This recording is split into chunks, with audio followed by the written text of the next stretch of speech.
The Vanity of Pleasure and Possessions, Ecclesiastes 2, verses 1 through 26. I said in my heart, Come now, I will test you with gladness, so that you shall see good things, and behold, it too was vanity.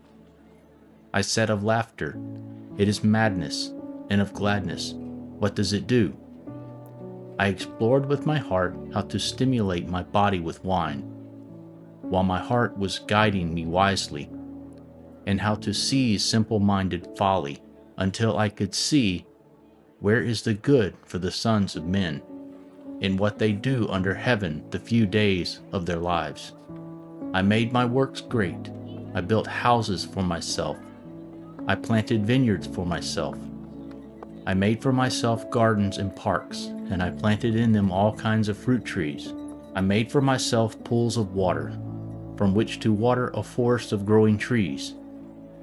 I bought male and female slaves, and I had homeborn slaves. Also, I possessed flocks and herds larger than all who preceded me in Jerusalem.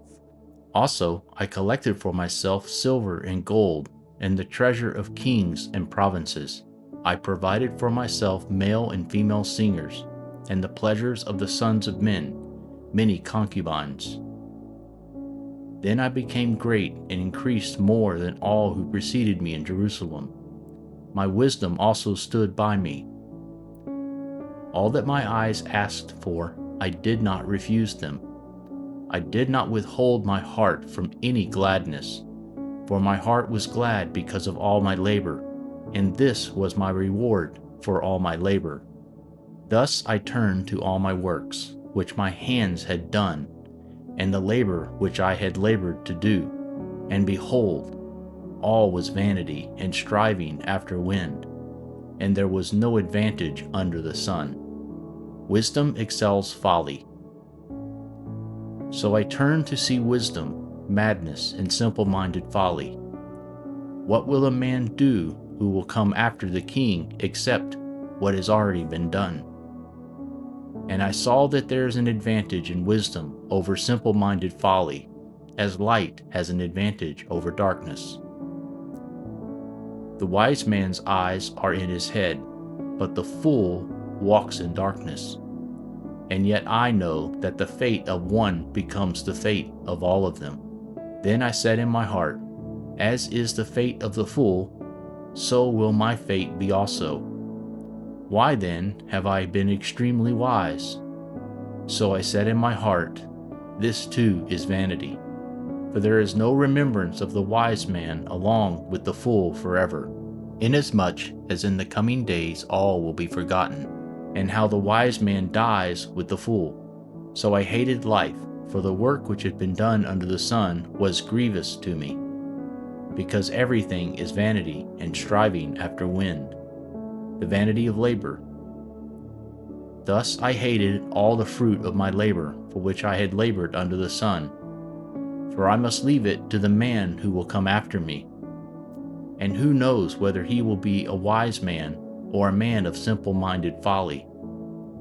Yet he will have power over all the fruit of my labor for which I have labored, and for which I have acted wisely under the sun. This too is vanity. Therefore I turned my heart to despair of all my labor for which I had labored under the sun. When there is a man who has labored with wisdom, knowledge, and skill, then he gives his portion to one who has not labored with them. This too is vanity, and a great evil. For what does a man get in all his labor, and in the striving of his heart with which he labors under the sun? Because all his days his endeavor is painful and vexing. Even at night his heart does not lie down. This too is vanity. There is nothing better for a man than to eat and drink, and have his soul see good in his labor. This also I have seen that it is from the hand of God. For who can eat, and who can have enjoyment outside of him? For to a man who is good before him, he has given wisdom and knowledge and gladness, while to the sinner he has given the endeavor of gathering and collecting, so that he may give to one who is good before God. This too is vanity and striving after wind. Thank you again for watching this video. Please don't forget to like, subscribe, and share with your family and friends. And let me know in the comments what you think about today's Proverbs. Thank you.